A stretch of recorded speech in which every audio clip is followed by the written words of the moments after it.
And now, Chapter 25, Talks between Krishna and Rukmini.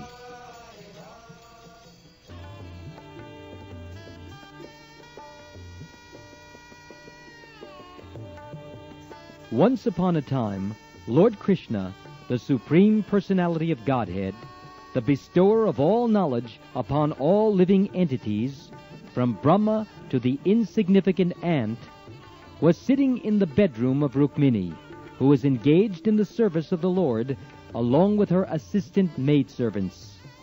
Krishna was sitting on the bedstead of Rukmini, and the maidservants were fanning him with a chamra, or yak-tail fly whisks.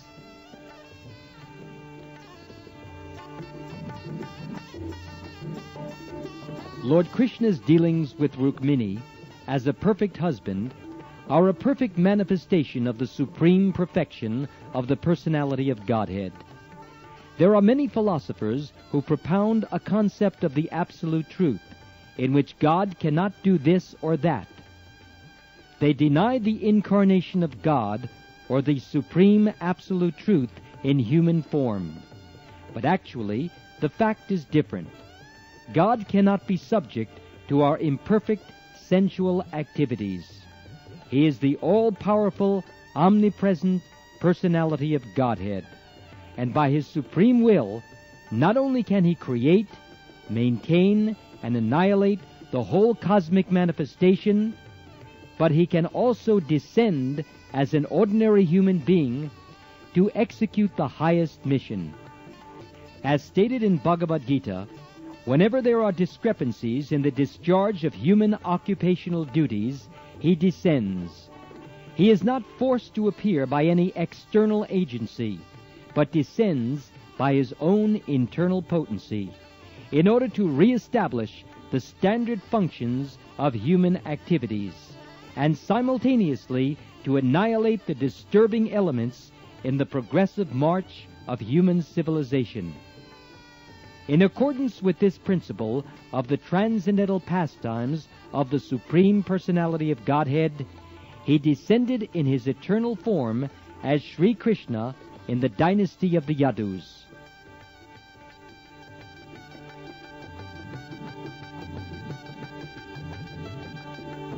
The palace of Rukmini was wonderfully finished.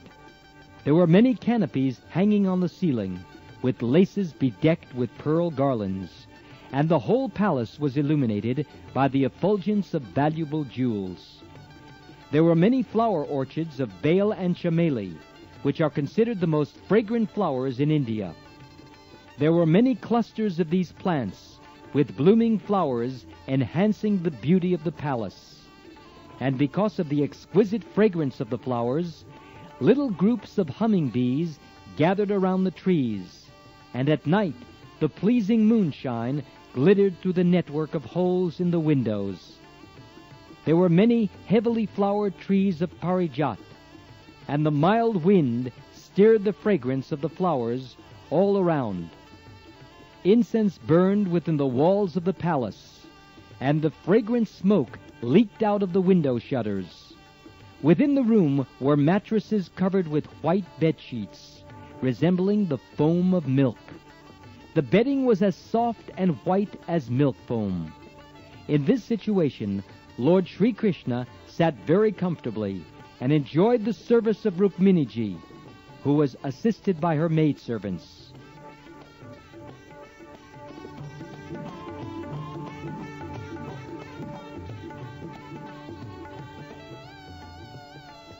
Rukmini was also very eager to get the opportunity to serve her husband, the Supreme Personality of Godhead. She therefore wanted to serve the Lord personally, and took the handle of the chamra from the hand of the maidservant and began to move the fan. The handle of the chamra was made of gold, decorated and bedecked with valuable jewels, and it became more beautiful when taken by Rukmini, because all of her fingers were beautifully set with jeweled rings. Her legs were decorated with jewels and ankle bells, which rang very softly between the pleats of her sari. Rukmini's raised breasts were smeared with kumkum and saffron. Thus her beauty was enhanced by the reflection of the reddish color emanating from her covered breasts. Her high hips were decorated with a jeweled lace girdle, and a locket of great effulgence hung on her neck. Above all, because she was engaged in the service of Lord Krishna, although at that time she was old enough to have grown-up sons, her beautiful body was beyond compare in the three worlds. When we take account of her beautiful face, it appears that the curling hair on her head, the beautiful earrings on her ears, her smiling mouth, and her necklace of gold all combined to shower rains of nectar. And it was definitely proved that Rukmini was none other than the original goddess of fortune, who is always engaged in the service of the lotus feet of Narayan.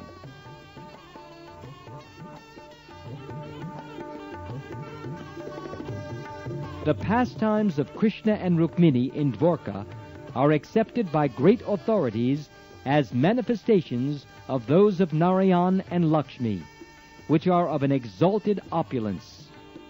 The pastimes of Radha and Krishna in Vrindavan are simple and rural, distinguished from the polished urban characteristics of those of Dwarka.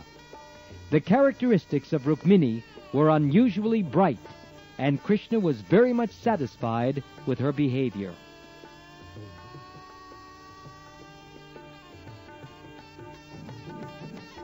Krishna had experienced that when Rukmini was offered a parijat flower by Narad Muni, Satyabhama had become envious of her co-wife, and had immediately demanded a similar flower from Krishna.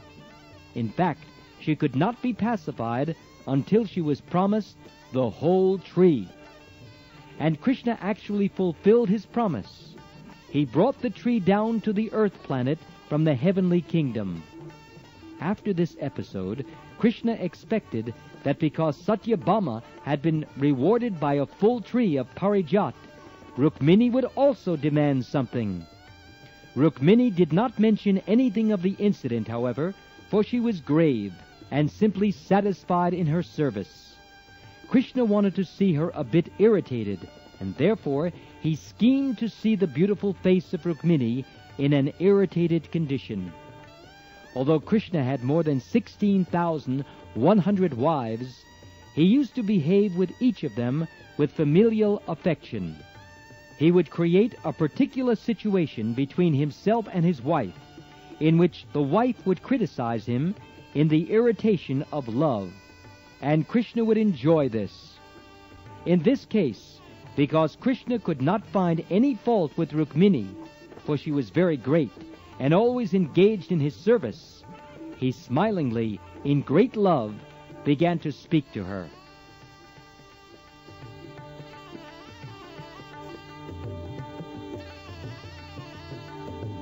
Rukmini was the daughter of King Bhishmak, a powerful king.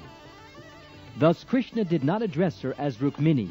He addressed her this time as the princess. My dear princess, it is very surprising. Many great personalities in the royal order wanted to marry you.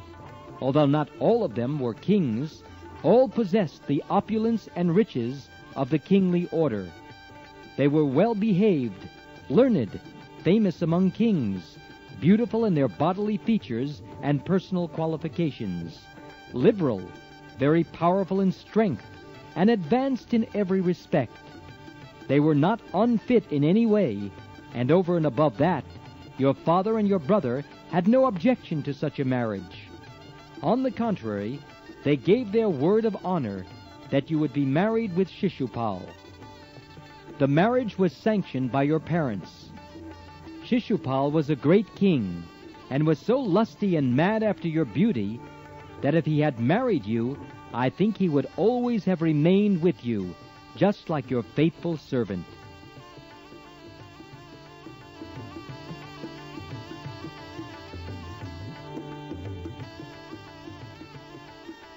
In comparison to Shishupal, with his personal qualities, I am nothing, and you may personally realize it.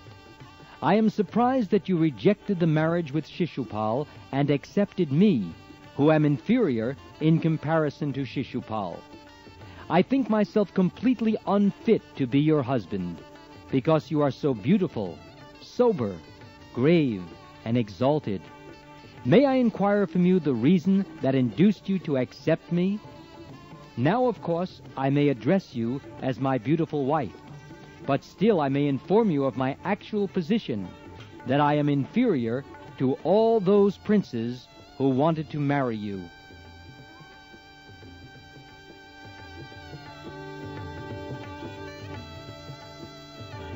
First of all, you may know that I was so much afraid of Jarasandha that I could not dare live on the land, and thus I have constructed this house within the water of the sea. It is not my business to disclose this secret to others, but you must know that I am not very heroic. I am a coward, and am afraid of them. Still, I am not safe, because all the great kings of the land are inimical to me. I have personally created this inimical feeling by fighting with them in many ways. Another fault is that, although I am on the throne of Dwarka, I have no immediate claim. Although I got a kingdom by killing my maternal uncle Kamsa, the kingdom was to go to my grandfather. So actually, I have no possession of a kingdom. Besides that, I have no fixed aim in life. People cannot understand me very well. What is the ultimate goal of my life? They know very well that I was a cowherd boy in Vrindavan. People expected that I would follow in the footsteps of my foster father, Nanda Maharaj, and be faithful to Srimati Radharani and all her friends in the village of Vrindavan. But all of a sudden, I left them. I wanted to become a famous prince. Still, I could not have any kingdom, nor could I rule as a prince. People are bewildered about my ultimate goal of life. They do not know whether I am a cowherd boy or a prince, whether I am the son of Nanda Maharaj or the son of Vasudeva. Because I have no fixed aim in life, people may call me a vagabond. Therefore, I am surprised that you could select such a vagabond husband.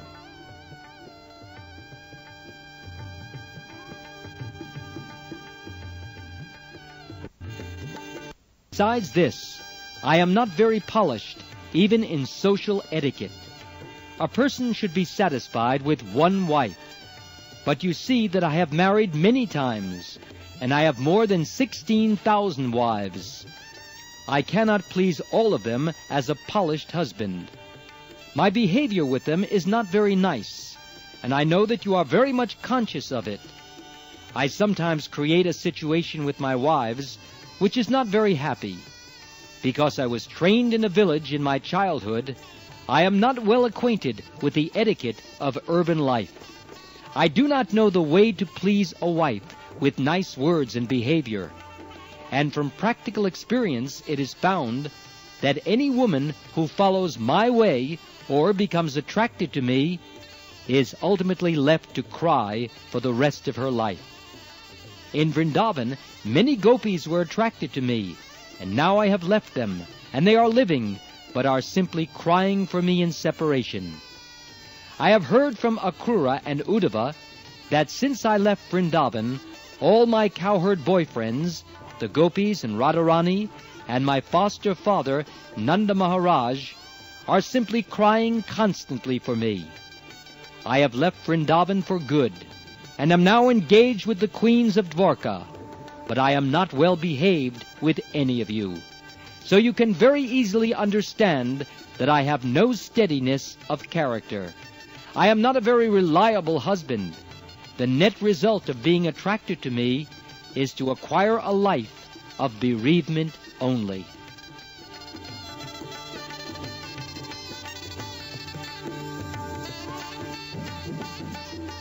My dear beautiful princess, you may also know that I am always penniless. Just after my birth, I was carried penniless to the house of Nanda Maharaj, and I was raised just like a cowherd boy. Although my foster father possessed many hundreds of thousands of cows, I was not proprietor of even one of them. I was simply entrusted with taking care of them and tending them, but I was not the proprietor. Here also I am not the proprietor of anything, but am always penniless.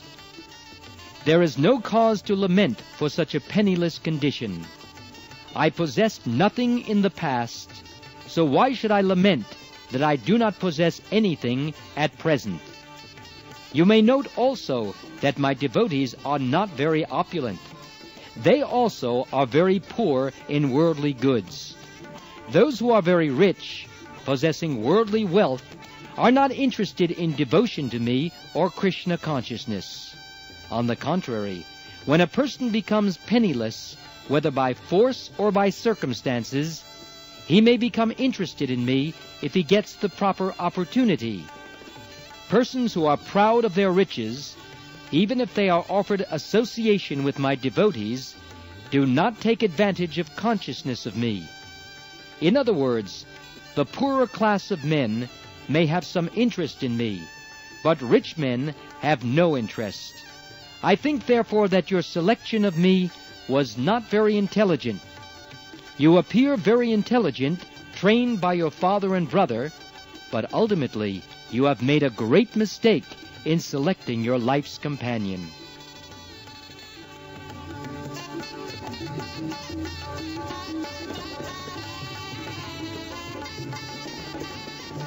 But there is no harm. It is better late than never. You are at liberty to select a suitable husband who is actually an equal to you in opulence, family tradition, wealth, beauty, education, in all respects. Whatever mistakes you have made may be forgiven. Now you may chalk out your own lucrative path of life. Usually, a person does not establish a marital relationship with a person who is either higher or lower than his position. My dear daughter of the king of Vidarbha, I think you did not consider very sagaciously before your marriage. Thus you made a wrong selection by choosing me as your husband. You mistakenly heard about my having very exalted character, although factually I was nothing more than a beggar. Without seeing me and my actual position, simply by hearing about me, you selected me as your husband. That was not very rightly done. Therefore I advise you that it is better late than never. You may now select one of the great Kshatriya princes and accept him as your life's companion, and you may reject me.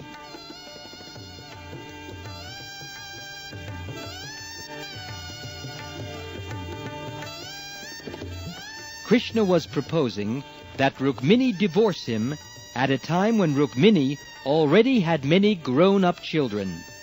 Therefore, Krishna's whole proposition appeared to be something unexpected, because, according to Vedic culture, there was no such thing as separation of husband and wife by divorce. Nor was it possible for Rukmini to choose a new husband in advanced age when she had many married sons. To Rukmini, every one of Krishna's proposals appeared crazy, and she was surprised that Krishna could say such things.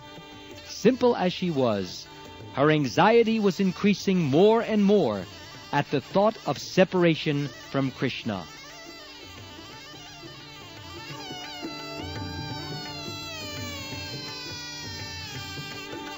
Krishna continued, "After all, you have to prepare yourself for your next life. I therefore advise that you select someone who can help you in both this life and the next, for I am completely unable to help. My dear beautiful princess, you know that all the members of the princely order, including Shishupal, Shalva, Jarasandha, Dantabhakra, and even your elder brother Rukmi, are all my enemies. They do not like me at all. They hate me from the cores of their hearts. All these princes were very much puffed up with their worldly possessions, and did not care a fig for anyone who came before them. In order to teach them some lessons, I agreed to kidnap you according to your desire. Otherwise, I actually have no love for you, although you loved me even before the marriage."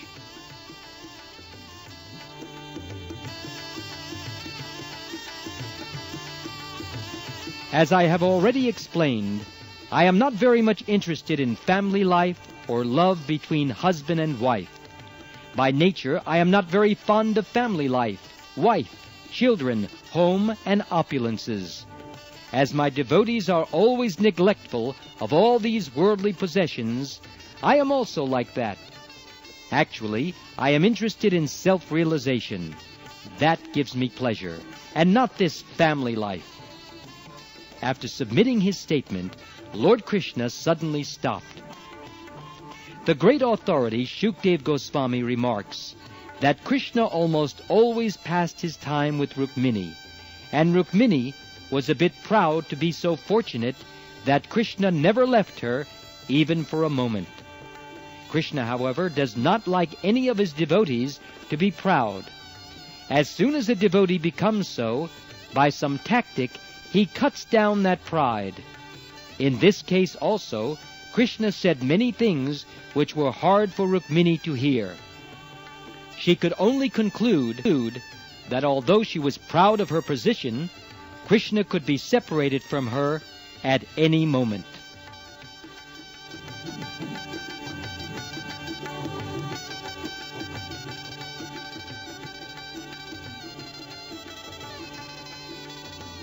Rukmini was conscious that her husband was not an ordinary human being. He was the Supreme Personality of Godhead, the Master of the three worlds.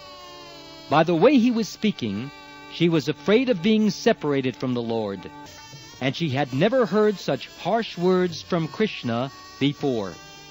Thus she became perplexed with fear of separation, and her heart began to palpitate. Without replying to a word of Krishna's statement, she simply cried in great anxiety, as if drowning in an ocean of grief. She silently scratched the ground with the nails of her toes, which reflected reddish light on the ground.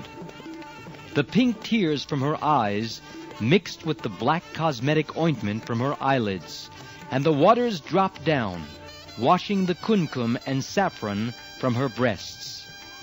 Choked up on account of great anxiety, unable to speak even a word, she kept her head downward and remained standing just like a stick. Due to extremely painful fear and lamentation, she lost all her powers of reason and became weak, her body losing so much weight that the bangles on her wrists became slack. The chamra rod with which she was serving Krishna immediately fell from her hand. Her brain and memory became puzzled, and she lost consciousness. The nicely combed hair on her head scattered here and there, and she fell down straight, like a banana tree cut down by a whirlwind.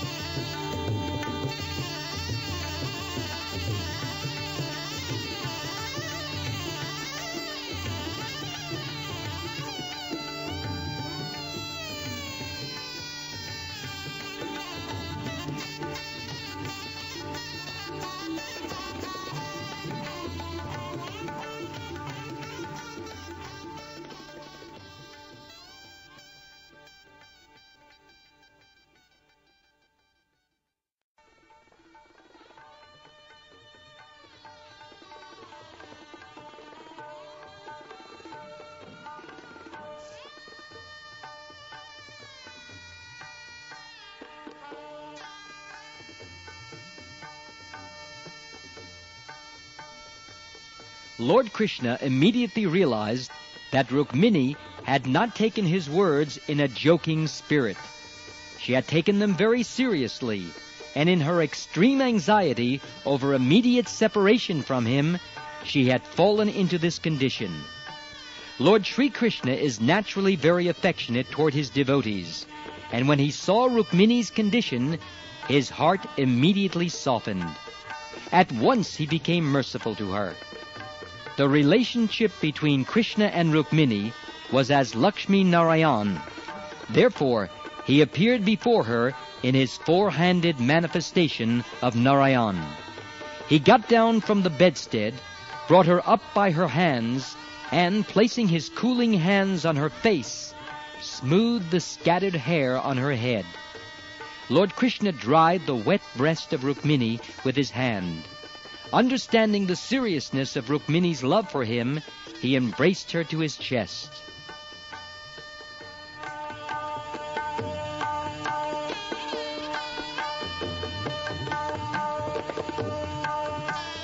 The Supreme Personality is expert in putting a thing reasonably for one's understanding, and thus he tried to retract all that he said before.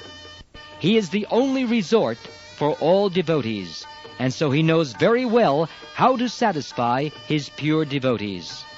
Krishna understood that Rukmini could not follow the statements he had made in a joking way. To counteract her confusion, he again began to speak as follows. My dear daughter of Vidarbha, my dear Rukmini, please do not misunderstand me. Don't be unkind to me like this. I know that you are sincerely and seriously attached to me. You are my eternal companion. The words which have affected you so much are not factual. I wanted to irritate you a bit, and I was expecting you to make counter-answers to those joking words. Unfortunately, you have taken them seriously. I am very sorry for it. I expected that your red lips would tremble in anger when you heard my statement, and that you would chastise me in many words. O perfection of love, I never expected that your condition would be like this. I expected that you would put your blinking eyes upon me in retaliation, and that I would thus be able to see your beautiful face in that angry mood.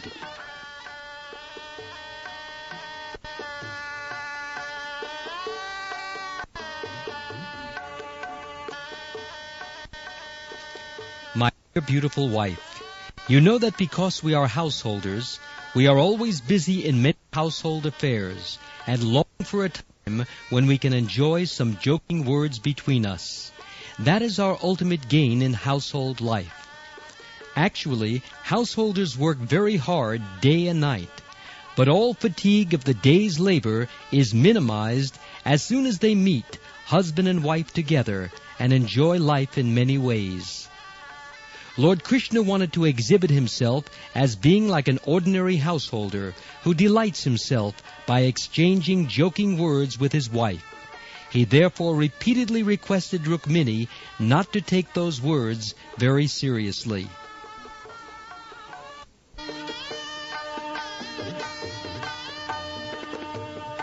In this way, when Lord Krishna pacified Rukmini by his sweet words, she could understand that what he had formerly said was not actually meant, but was spoken to evoke some joking pleasure between themselves. She was therefore pacified by hearing the words of Krishna. Gradually, she was freed from all fear of separation from him, and she began to look on his face very cheerfully with her naturally smiling face. She said, My dear lotus-eyed Lord, your statement that we are not a fit combination is completely right. It is not possible for me to come to an equal level with you, for you are the reservoir of all qualities, the unlimited Supreme Personality of Godhead. How can I be a fit match for you? There is no possibility of comparison with you, who are the master of all greatness, the controller of the three qualities, and the object of worship for great demigods like Brahma and Lord Shiva. As far as I am concerned, I am a product of the three modes of material nature, which impede the progressive advancement of devotional service. When and where can I be a fit match for you?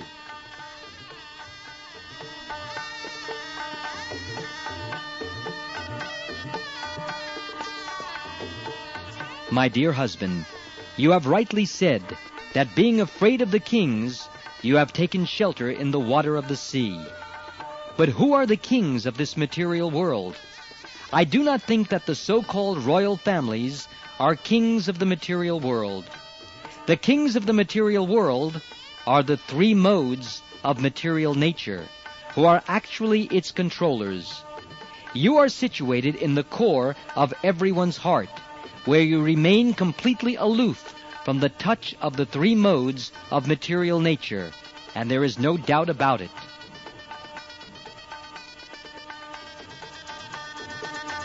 You say you always maintain enmity with the worldly kings. But who are the worldly kings? I think the worldly kings are the senses. They are most formidable, and they control everyone. Certainly you maintain enmity with these material senses. You are never under the control of the senses. Rather, you are the controller of the senses, Rishikesh. My dear Lord, you have said that you are bereft of all royal power, and that is also correct. Not only are you bereft of material world supremacy, but even your servants, those who have some attachment to your lotus feet, also give up supremacy over the material world, because they consider the material position to be the darkest region which checks the progress of spiritual enlightenment. Your servants do not like material supremacy, so what to speak of you?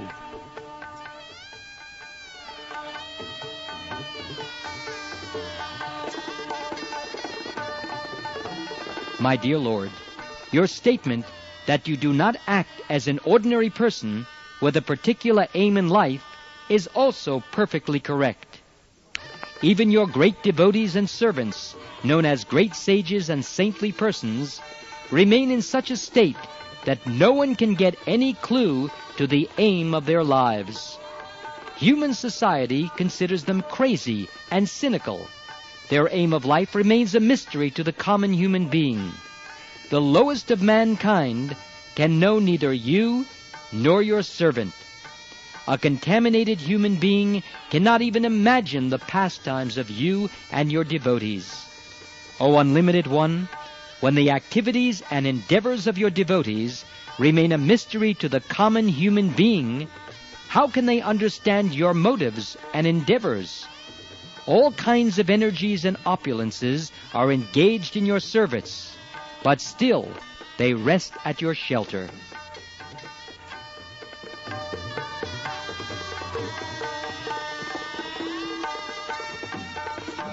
You have described yourself as penniless, but this condition is not poverty. Since there is nothing in existence but you, you do not need to possess anything. You yourself are everything. Unlike others, you do not require to purchase anything extraneously. With you, all contrary things can be adjusted because you are absolute. You do not possess anything, but no one is richer than you. In the material world, no one can be rich without possessing. Since your lordship is absolute, you can adjust the contradiction of possessing nothing, but at the same time being the richest. In the Vedas it is stated that although you have no material hands and legs, you accept everything offered in devotion by the devotees. You have no material eyes and ears, but still you can see and hear everything everywhere. Although you do not possess anything, the great demigods who accept prayers and worship from others come and worship you to solicit your mercy. So how can you be categorized among the poor?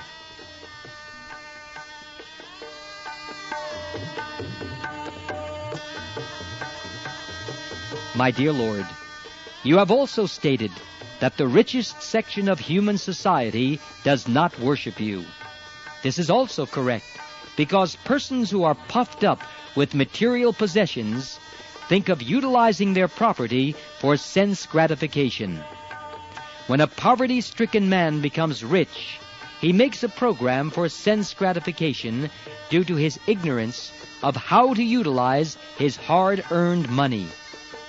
Under the spell of the external energy, he thinks that his money is properly employed in sense gratification, and thus he neglects to render transcendental service. My dear Lord, you have stated that persons who possess nothing are very dear to you. Renouncing everything, your devotee wants to possess you only. I see, therefore, that a great sage like Narad Muni, who does not possess any material property, is still very dear to you, and such persons do not care for anything but your lordship.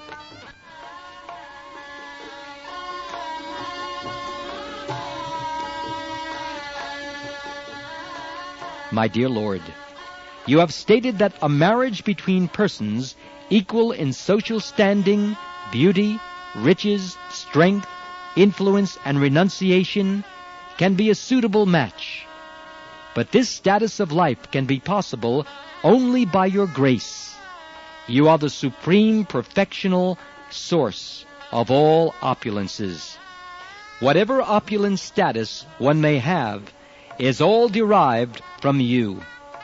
As described in the Vedanta Sutra, Janmadhyasya Yata, you are the supreme source from which everything emanates, the reservoir of all pleasure. Therefore, persons endowed with knowledge desire only to achieve you and nothing else. To achieve your favor, they give up everything, even the transcendental realization of Brahman. You are the supreme ultimate goal of life. You are the reservoir of all interests of the living entities. Those who are actually well motivated desire only you. For this reason, they give up everything to attain success. They therefore deserve to associate with you.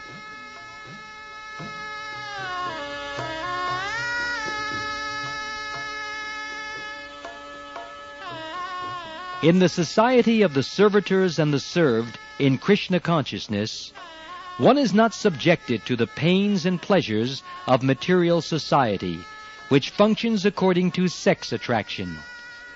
Therefore, everyone, man and woman, should seek to be an associate in your society of servitors and served. You are the supreme personality of Godhead. No one can excel you, nor can anyone come up to an equal level with you. The perfect social system is that in which you remain in the center, being served as the supreme, and all others engage as your servitors. In such a perfectly constructed society, everyone can remain eternally happy and blissful.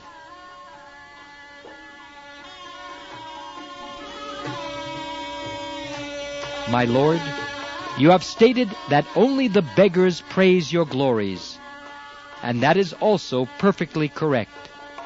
But who are those beggars? Those beggars are all exalted devotees, liberated personalities, and those in the renounced order of life.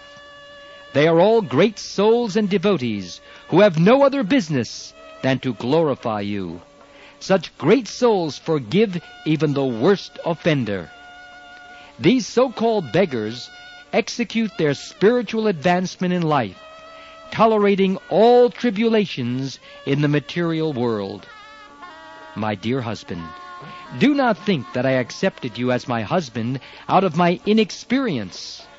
Actually, I followed all these great souls. I followed the path of these great beggars, and decided to surrender my life unto your lotus feet.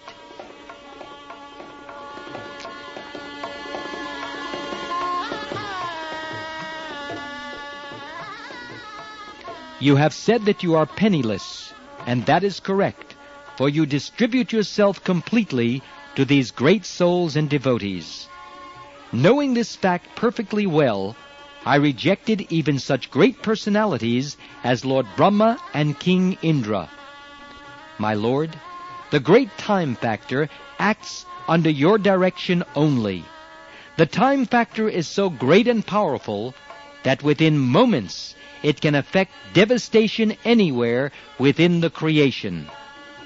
Considering all these factors, I thought Jarasandha, Shishupal, and similar other princes who wanted to marry me to be no more important than ordinary insects.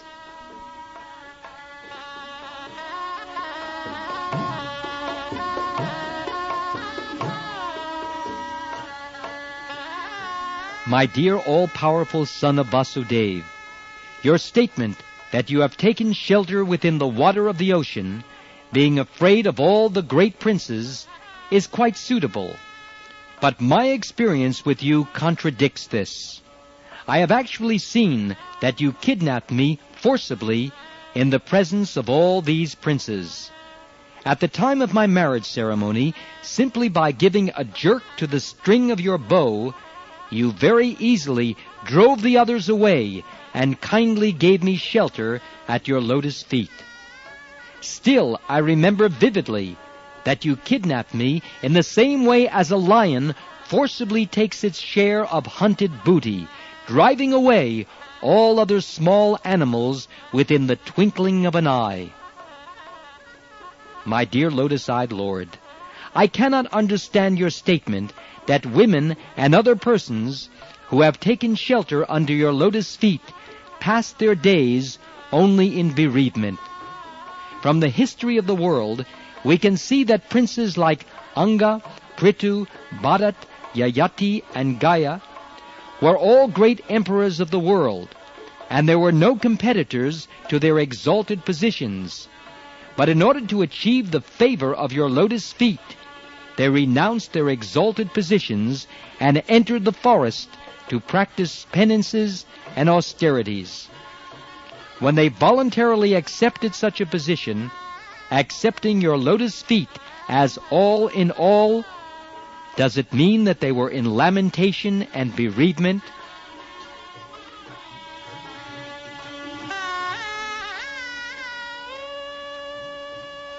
My dear Lord, you have advised me that I can still select another from the princely order and divorce myself of your companionship.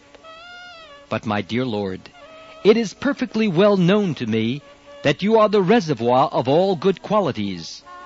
Great saintly persons like Narad Muni are always engaged simply glorifying your transcendental characteristics. If someone simply takes shelter of such a saintly person, he immediately becomes freed from all material contamination. And when he comes in direct contact with your service, the goddess of fortune agrees to bestow all her blessings. Under the circumstances, what woman who has once heard of your glories from authoritative sources and has somehow or other tasted the nectarine flavor of your lotus feet can be foolish enough to agree to marry someone of this material world who is always afraid of death, disease, old age, and rebirth? I have therefore accepted your lotus feet, not without consideration, but after mature and deliberate decision. My dear Lord, you are the master of the three worlds. You can fulfill all the desires of all your devotees in this world and the next, because you are the supreme soul of everyone. I have therefore selected you as my husband, considering you to be the only fit personality. You may throw me in any species of life according to the reactions of my fruitive activities, and I haven't the least concern for this.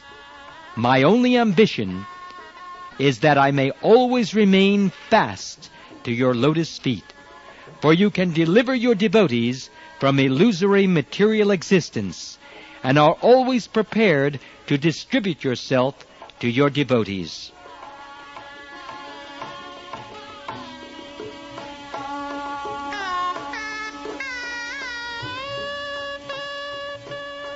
My dear Lord, you have advised me to select one of the princes, such as Shishupal, Jarasandha, or Dantavakra.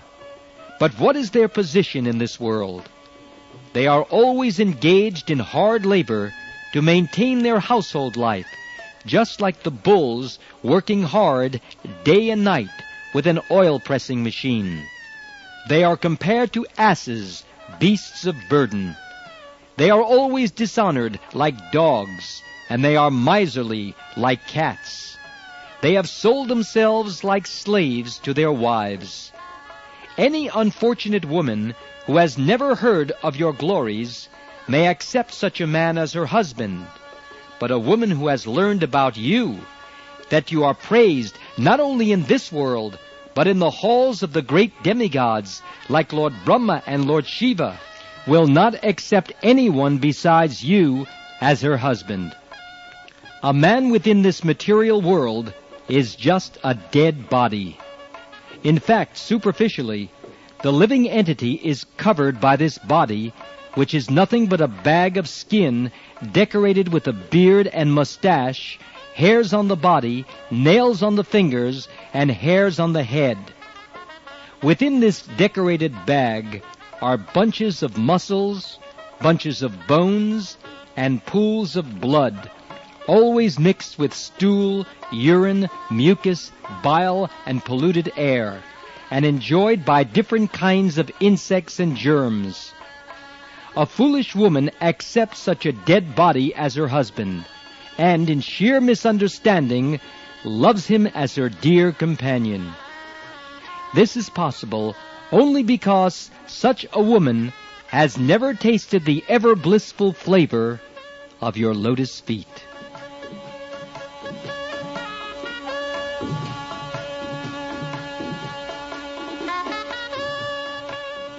My dear lotus-eyed husband, you are self-satisfied. You do not care whether or not I am beautiful or qualified. You are not at all concerned about it. Therefore, your non-attachment for me is not at all astonishing. It is quite natural. You cannot be attached to any woman, however exalted her position and beauty.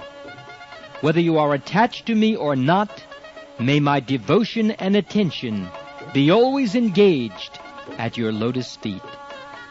The material mode of passion is also your creation. So when you passionately glance upon me, I accept it as the greatest boon of my life. I am ambitious only for such auspicious moments.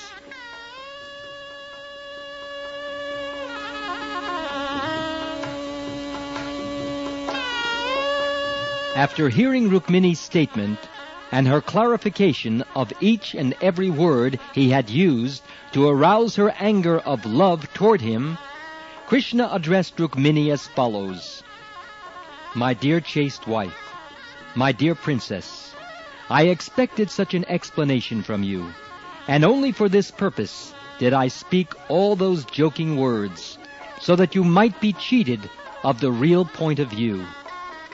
My purpose has been served. The wonderful explanation you have given to my every word is completely factual and approved by me. O most beautiful Rukmini, you are my dearmost wife. I am greatly pleased to understand how much love you have for me. Please take it for granted that no matter what ambition and desire you might have, and no matter what you might expect from me, I am always at your service. And it is a fact also that my devotees, my dearmost friends and servitors, are always free from material contamination, even though they are not inclined to ask for me such liberation. My devotees never desire anything from me except to be engaged in my service. And yet, because they are completely dependent upon me, even if they are found to ask something from me, that is not material. Such ambitions and desires, instead of becoming the cause of material bondage, become the source of liberation from this material world.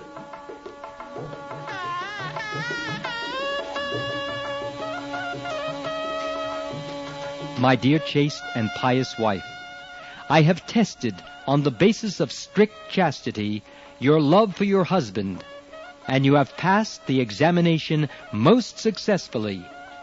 I have purposely agitated you by speaking many words not applicable to your character, but I am surprised to see that not a pinch of your devotion to me has been deviated from its fixed position.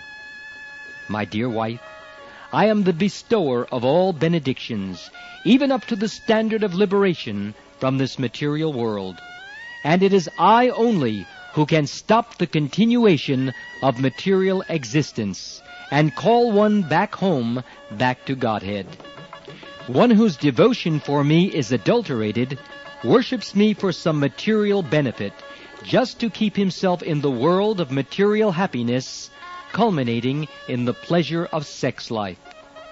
One who engages himself in severe penance and austerities just to attain this material happiness is certainly under the illusion of my external energy.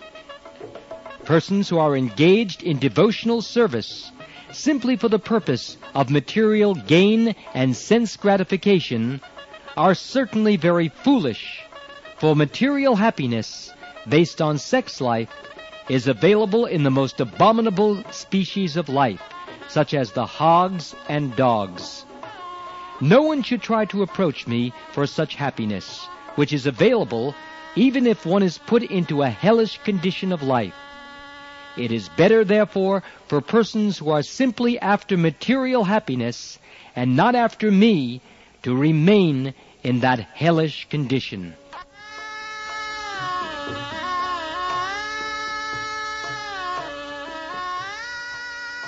Material contamination is so strong that everyone is working very hard, day and night, for material happiness.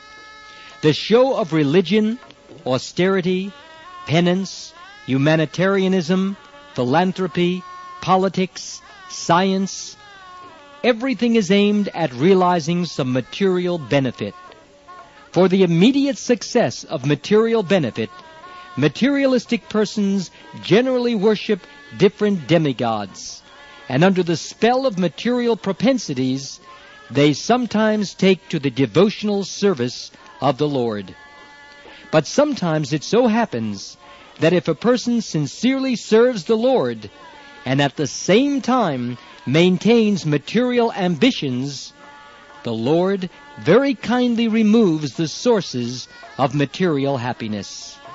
Not finding any recourse in material happiness, the devotee then engages himself absolutely in pure devotional service.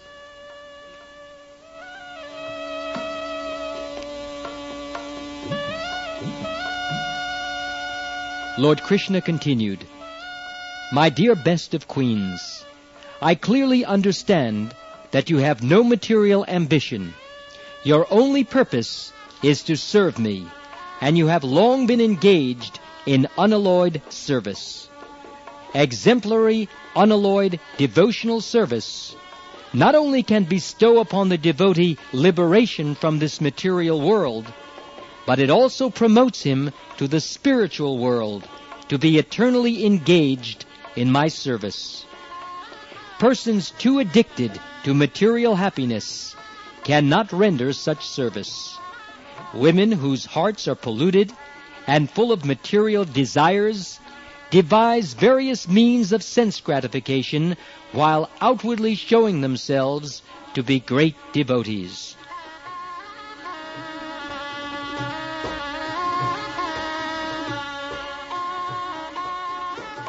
My dear honored wife, although I have thousands of wives, I do not think that any one of them can love me more than you. The practical proof of your extraordinary position is that you had never seen me before our marriage. You had simply heard about me from a third person, and still your faith in me was so fixed that even in the presence of many qualified, rich, and beautiful men of the royal order, you did not select any one of them as your husband, but insisted on having me.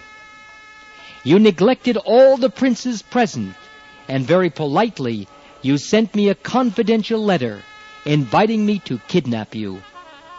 While I was kidnapping you, your elder brother Rukmini violently protested and fought with me. As a result of the fight, I defeated him mercilessly and disfigured his body. At the time of Aniruddha's marriage, when we were all playing chess, there was another fight with your brother Rukmini on a controversial verbal point, and my elder brother, Balaram, finally killed him. I was surprised to see that you did not utter even a word of protest over this incident. Because of your great anxiety that you might be separated from me, you suffered all the consequences without speaking even a word. As a result of this great silence, my dear wife, you have purchased me for all time. I have come eternally under your control.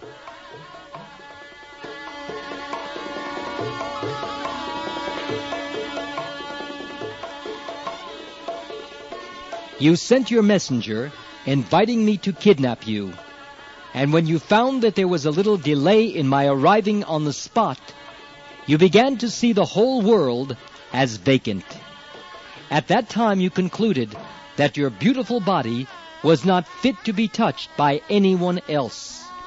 Therefore, thinking that I was not coming, you decided to commit suicide and immediately end that body. My dear Rukmini, such great and exalted love for me will always remain within my soul. As far as I am concerned, it is not within my power to repay you for your unalloyed devotion to me. The Supreme Personality of Godhead, Krishna, certainly has no business being anyone's husband or son or father, because everything belongs to him and everyone is under his control. He does not require anyone's help for his satisfaction. He is Atmaram, self-satisfied. He can derive all pleasure by himself without anyone's help. But when the Lord descends to play the part of a human being, he plays a role either as a husband, son, friend, or enemy in full perfection. As such, when he was playing as the perfect husband of the queens, especially of Rukminiji, he enjoyed conjugal love in complete perfection.